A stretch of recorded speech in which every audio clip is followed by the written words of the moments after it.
2000 বছর আগে থেকে। এখানে আরবরা, পর্তুগিজরা, আপনার বিভিন্ন সময় ব্যবসা করেছে। তো যদি এটার ইতিহাস এত আগে থেকেই হয়, তাহলে মানুষ তো বলে যে আপনার হচ্ছে necessity is the mother of all inventions. যদি তাহলে কেন এখনো চিটাগাং আপনার রাজধানী হলো না? প্রবাবলি দুটা কারণে। একটা হচ্ছে আমরা অনেকটা আমাদের নিজেদের মার্কেটটাকে ফোকাস করে ঢাকাকে কেন্দ্র করে যদি সবখানে ডিস্ট্রিবিউশন চিন্তা করি তাহলে সাশ্রয় হয়। 2 নম্বর বিষয় হচ্ছে আমাদের কনভিনিয়েন্সের কারণে আমাদের আমলারা সবাই, আমাদের সরকারি অফিসগুলো সবগুলো ঢাকায় কেন্দ্রীভূত হয়ে গিয়েছে, ফলে গিয়ে এর আশেপাশে আমাদের ইন্ডাস্ট্রিগুলো তৈরি হয়েছে। Probably time has changed.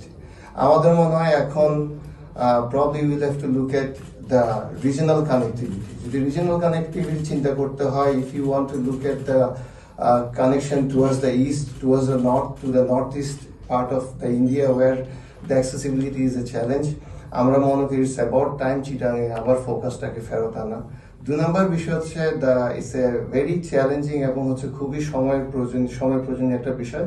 এটা হচ্ছে আপনার ঢাকাকে ডিপপুলারাইজ করা, মানে আপনার ডিপপুলেট করা। It has become a city with more than 3 crore people, আপনার হাইলি কনজাস্টেড। আপনার এখন এটাকে ডিপপুলেট অবশ্যই করতে হবে সময়ের প্রয়োজনে।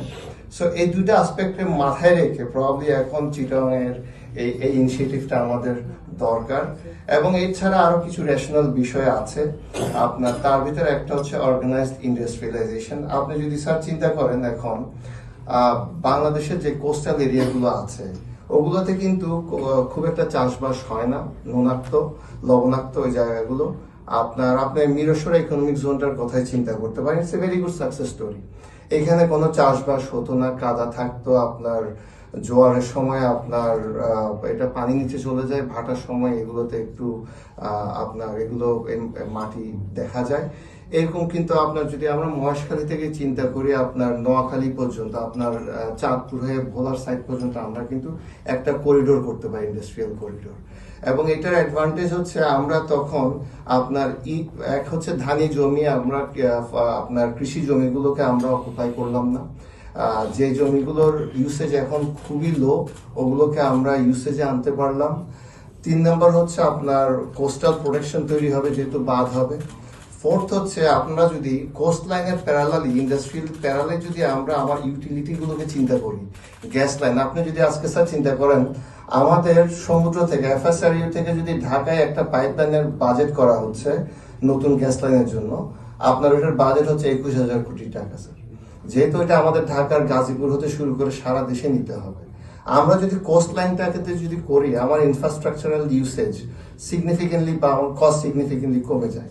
আমরা যদি কোস্টাল লাইনের সাথে যদি প্যারালালি একটা রোড করে ওটার সাথে যদি ইউটিলিটি গুলো টানি, আমাদের আপনার গ্যাসের পাইপলাইনের রিকোয়ারমেন্ট, আমাদের ইলেকট্রিসিটির আপনার কেবল রিকোয়ারমেন্ট, আমাদের আপনার হচ্ছে road conjunction within the city, within the হচ্ছে যে হ্যাবিটেবল ল্যান্ড এরিয়া সিগনিফিকেন্টলি কমে যায় এবং নদী পথে আপনার আমাদের কানেক্টিভিটি গুলো বেড়ে যায়।